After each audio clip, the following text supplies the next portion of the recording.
Assalamualaikum warahmatullahi wabarakatuh, anak-anakku yang dirahmati Allah. Kali ini kita akan melanjutkan pembahasan tentang reaksi redoks.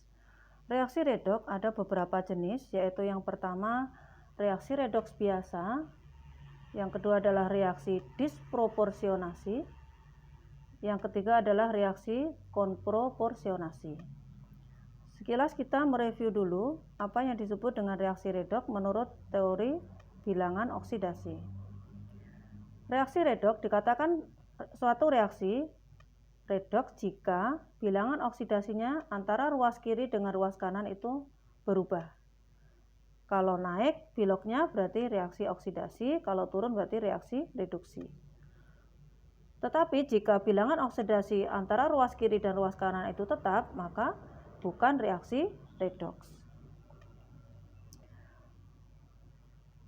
Kita lihat contoh ini, yaitu tentang pembentukan ozon, yaitu dari gas oksigen yang bereaksi dengan O radikal menghasilkan ozon. Di sini bilangan oksidasi masing-masing, yaitu karena ini unsur bebas maka dia biloknya adalah 0. Ini juga atom maka juga 0, ini juga molekul maka juga 0.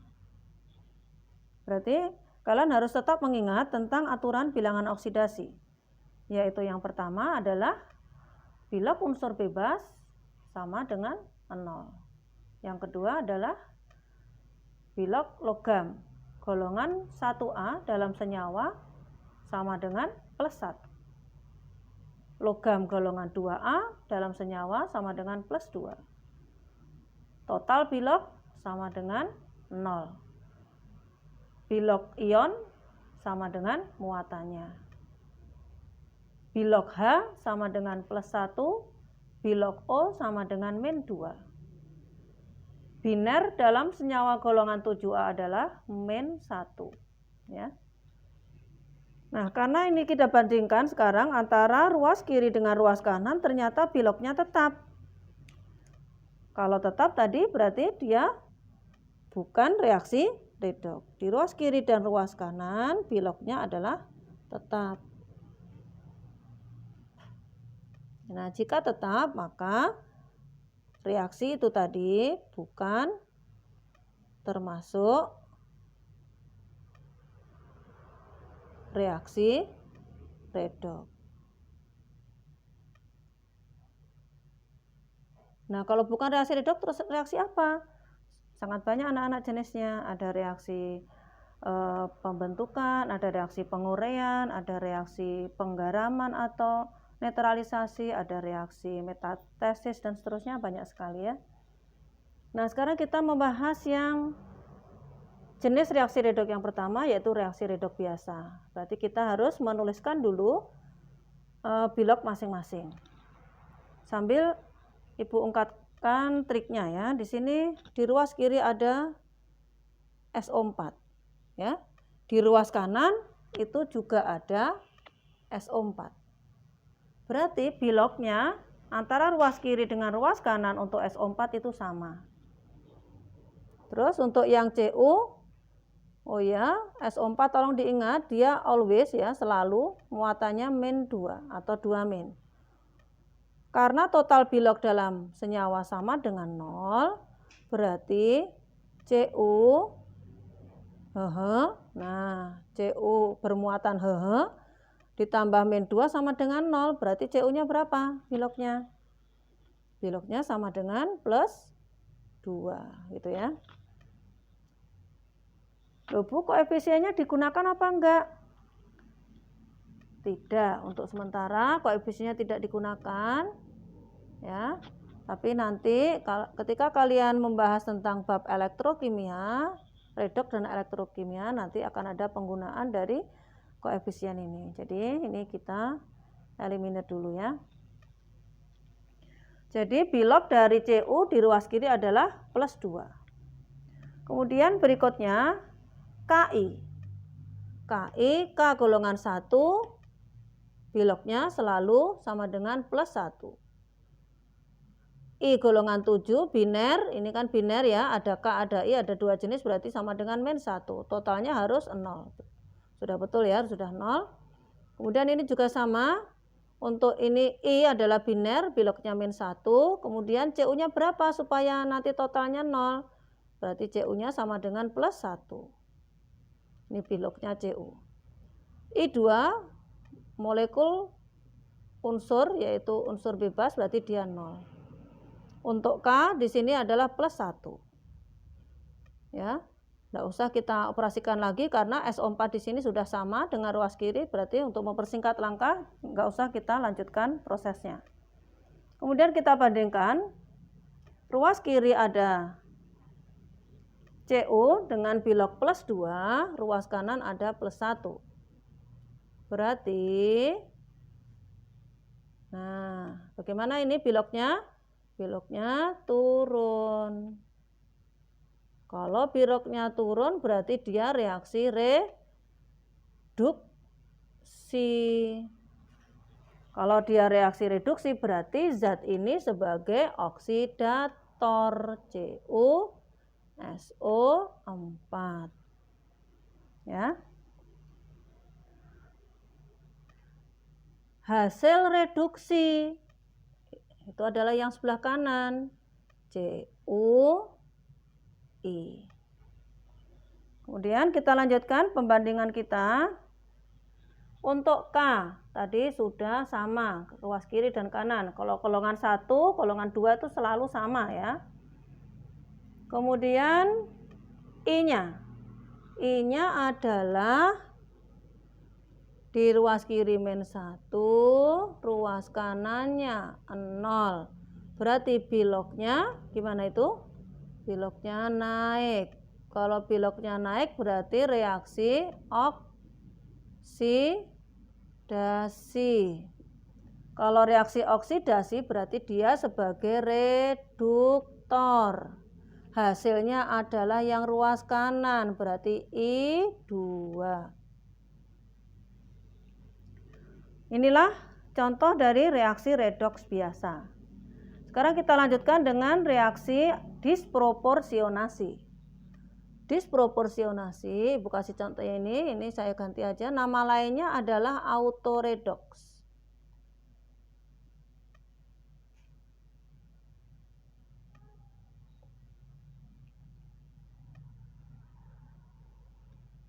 Sudah ya. Nah, sebelum kita membahas reaksi ini, Ibu kenalkan dulu dengan jenis-jenis ion ini. ClO- hipoklorit, ClO2- klorit, ClO3- klorat, ClO4- perklorat. Hipoklorit, klorit, klorat, perklorat. Cl ini adalah golongan 7A. Ya, golongan 7A ada Cl. Misalkan Cl ini Ibu ganti dengan I, huruf I. Jadi IO, misalkan gini ya. Sebentar ya. IO-, IO2-, IO3-, IO4-. Nah, nanti namanya menyesuaikan anak-anak. Jadi kalau ini tadi hipoklorit, klorit, klorat, perklorat. Kalau ini nampaknya nanti hipoyodit, yodit, yodat, peryodat. Kalau misalkan kalian ganti dengan Br juga bisa. BRO-, BRO2-, BRO3-, BRO4-. Jadi namanya gimana? Hipobromid, bromid, bromat, perbromat. Ya gitu ya, enggak usah pikir sulit ya. Sekarang kita tentukan ionnya. Perhatikan, mereka ini semuanya adalah -1 muatannya. Jadi kalau I-nya -2, ini berarti supaya nanti total biloknya sama dengan -1, yaitu muatannya, berarti Cl-nya biloknya berapa?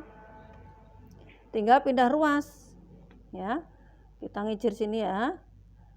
X ini tadi untuk ClO-. ClO- di sini biloknya O tadi min 2. Ini X sama dengan min 1. Karena ini ion biloknya sama dengan muatannya. Kemudian kita pindah ruas. X sama dengan ini min 1 pindah ke kanan plus 2. Berapa ini X-nya? Min 1 sama dengan plus, min 1 plus 2 sama dengan plus 1. Ini adalah biloknya Cl. Sekarang kita ke ini tadi yang dicari ClO min sudah ClO3 min.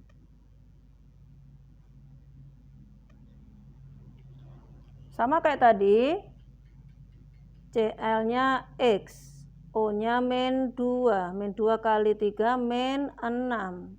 Min 6 sama dengan harus min 1 karena di sini muatannya. Berarti X-nya pindah ruas ya, min 1 plus 6 sama dengan plus 5. Berarti biloknya Cl di situ adalah plus 5. Berarti Cl sama dengan plus 5. Nah, kemudian kita masukkan ke hitungan kita ini. Na golongan 1 always plus 1. Di ruas kanan juga sama plus 1. ClO ini bisa dengan cara kita ini tadi, ClO min juga bisa. Langsung ini juga bisa anak-anak. Ini min 2, ya kan?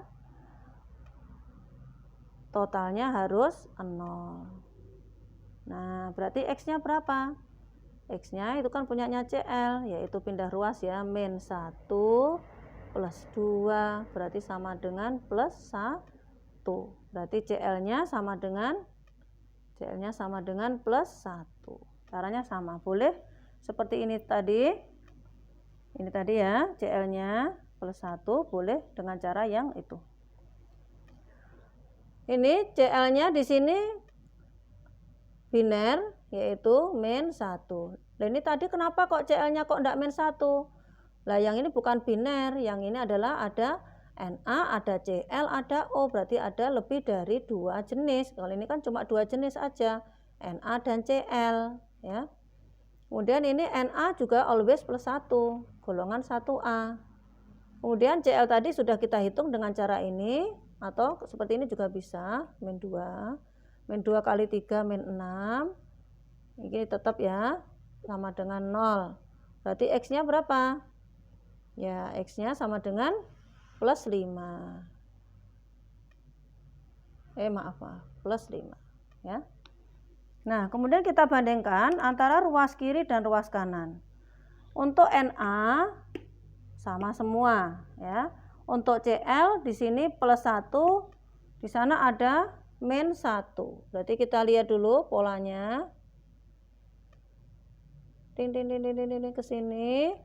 Berarti ini biloknya turun. Kalau turun berarti reaksi reduksi. Kalau reduksi berarti oksidator, NaClO,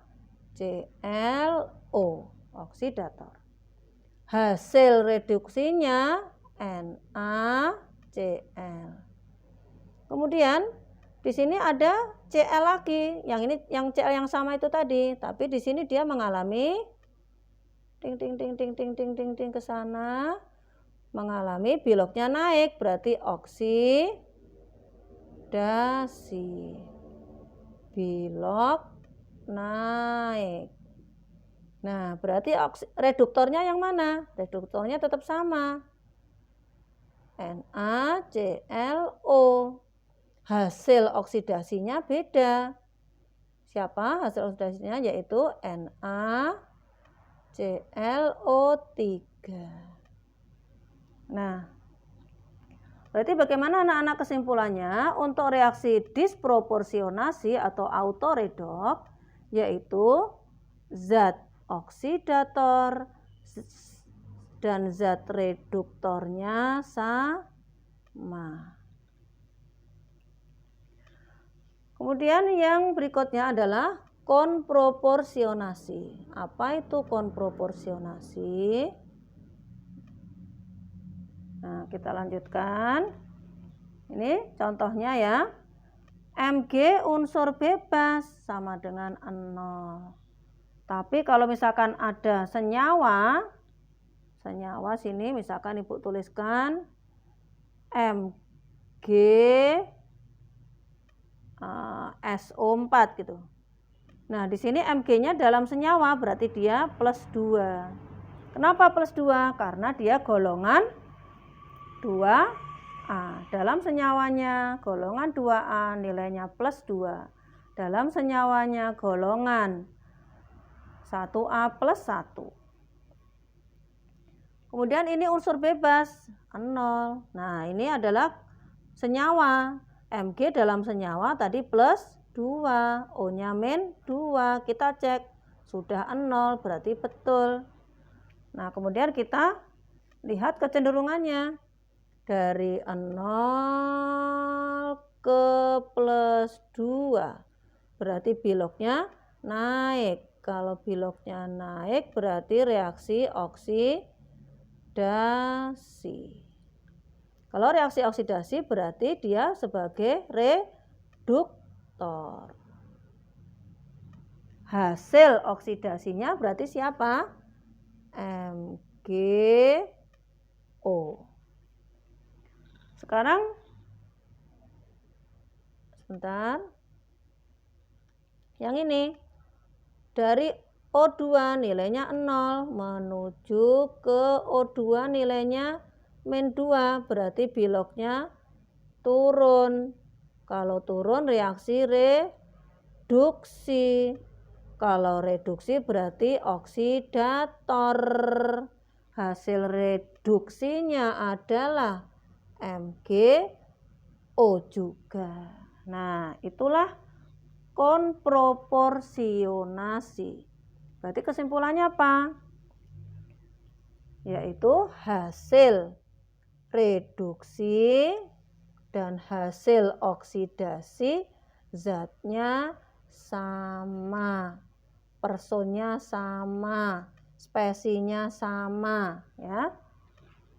Jadi kalau dispro itu reduktor, oksidator sama atau yang ruas kirinya sama.